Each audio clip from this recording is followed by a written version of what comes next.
Hi friends, ఈరోజు ఈ వీడియోలో మన ఏపీలో ఈ అక్టోబర్ నెలలో అమలు కాబోయే అన్ని కొత్త సంక్షేమ పథకాల గురించి తెలుసుకుందాం. ఈ నెలలో రాష్ట్ర ప్రభుత్వం రైతులు, మహిళలు, ఆటో డ్రైవర్లు, నిరుద్యోగులు, పెన్షనర్లకు సంబంధించి వరుసగా కొత్త పథకాల నిధులు జమ చేయబోతుంది.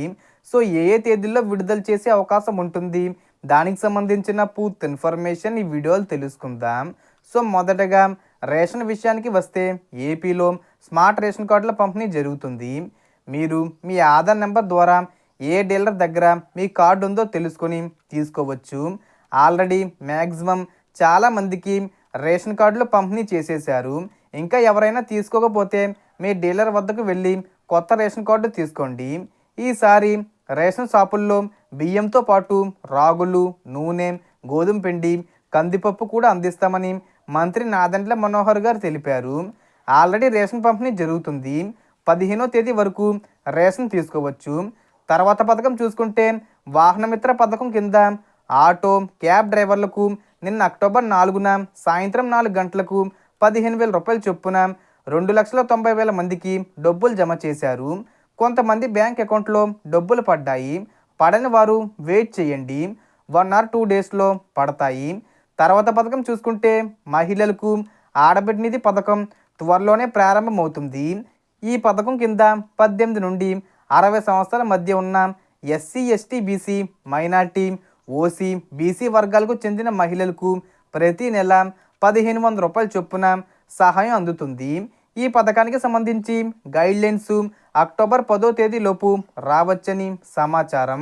తర్వాత పథకం చూసుకుంటే తల్లికి వందనం పథకం కింద ఇంతవరకు డబ్బులు రాని వారికి అక్టోబర్ 14వ తేదీన మళ్ళీ 13,000 రూపాయలు జమ చేసే అవకాశం ఉంది.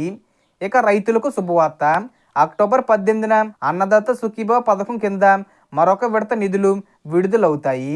కేంద్రం నుండి 6,000 రూపాయలు, రాష్ట్రం నుంచి 14,000 రూపాయలు కలిపి మొత్తం 20,000 రూపాయలు రైతుల ఖాతాల్లో జమ కానున్నాయి. అది దీపావళి కానుకగా రాబోతుంది. ఇక నిరుద్యోగుల కోసం నిరుద్యోగ భృతి పథకం డిసెంబర్ నుండి ప్రారంభం కానుంది. ప్రతి నెల 3,000 రూపాయలు, సంవత్సరానికి 36,000 రూపాయలు అందించనున్నారు. ఈ పథకానికి సంబంధించిన గైడ్లైన్స్ అక్టోబర్ 3వ వారంలో రావచ్చు. చివరగా పెన్షన్ల విషయానికి వస్తే ఎన్టీఆర్ భరోసా కింద కొత్త పెన్షన్లు మంజూరు చేయబోతున్నారు. ఇప్పటికే స్పౌస్ కేటగిరీలో 10,578 మందికి మంజూరీ అయ్యాయి. ఇకపై ఎస్సీ, ఎస్టీ, బీసీ, మైనార్టీలకు 50 ఏళ్ళు పూర్తవగానే పెన్షన్ అందిస్తామని, 60 ఏళ్ళ అర్హత వయసును 50 ఏళ్లకు తగ్గిస్తామని ప్రభుత్వం స్పష్టం చేసింది. ఈ కొత్త పెన్షన్లకు సంబంధించిన గైడ్లైన్స్ అక్టోబర్ 25వ తేదీలోపు విడుదలయ్యే అవకాశం ఉంది. సో మనకు వచ్చిన ఇన్ఫర్మేషన్ ఇది ఫ్రెండ్స్. మీకు ఈ వీడియో నచ్చితే లైక్ చేయండి, షేర్ చేయండి అండ్ సబ్స్క్రైబ్ చేసుకోండి. Thanks for watching.